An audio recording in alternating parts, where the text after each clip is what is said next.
If you're feeling overwhelmed by social media, if you keep debating whether to quit or stay, that tension isn't just about the platforms, it's about the emotional pattern you're reinforcing every time you interact with them.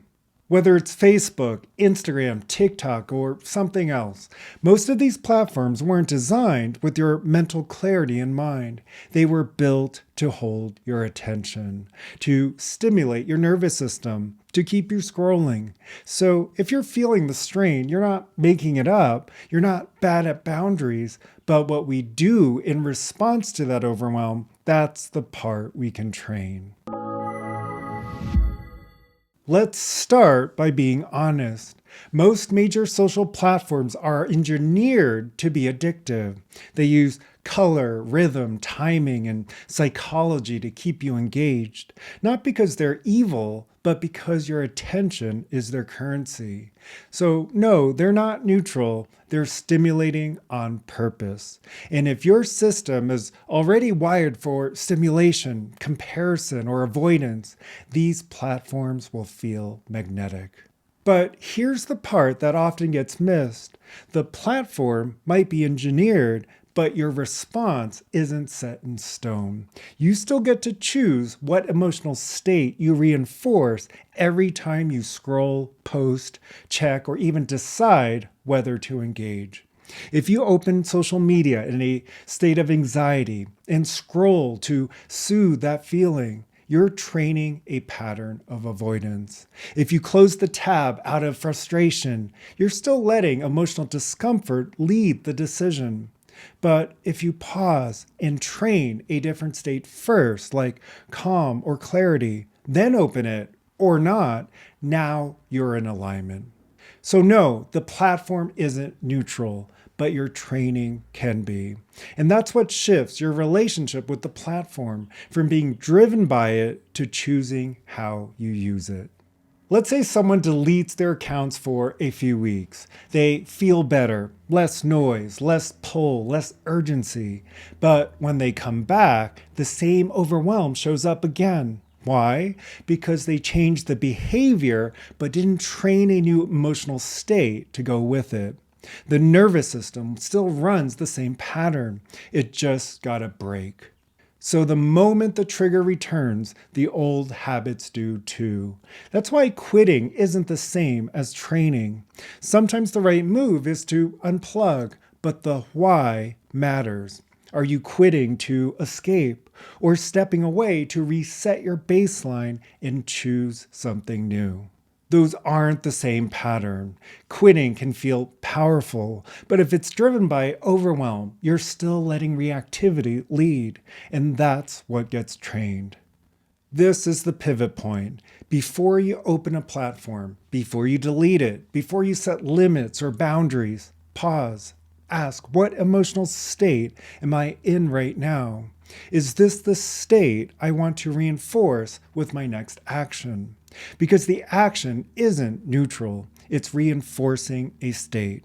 Let's say someone reaches for their phone out of boredom and opens Instagram. Now, boredom is the driver and distraction is the reward.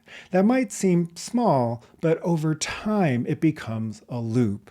Instead, what if they took 30 seconds to train something different?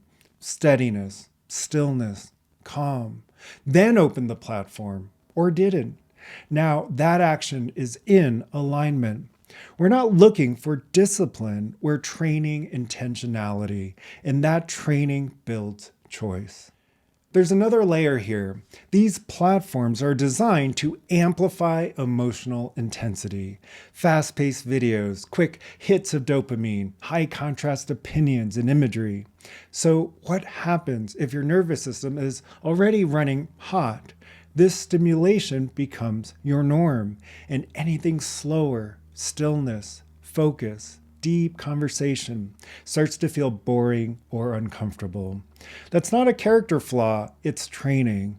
I've seen this in people who try to meditate and feel like they can't sit still, or who try to work without distractions and feel the itch to check notifications every few minutes.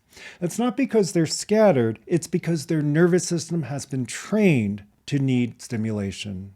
So if you want to shift this, don't start with massive change. Start with reps. Short, intentional, controlled. 30 seconds of calm. 60 seconds without input. You're not escaping the platform, you're retraining your baseline.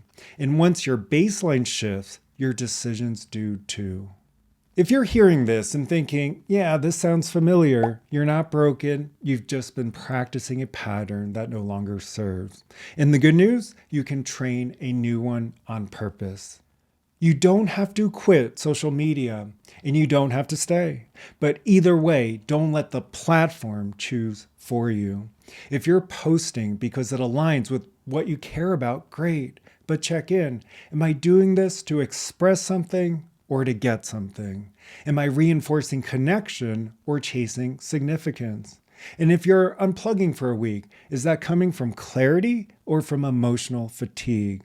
The action doesn't define the training. The state behind it does.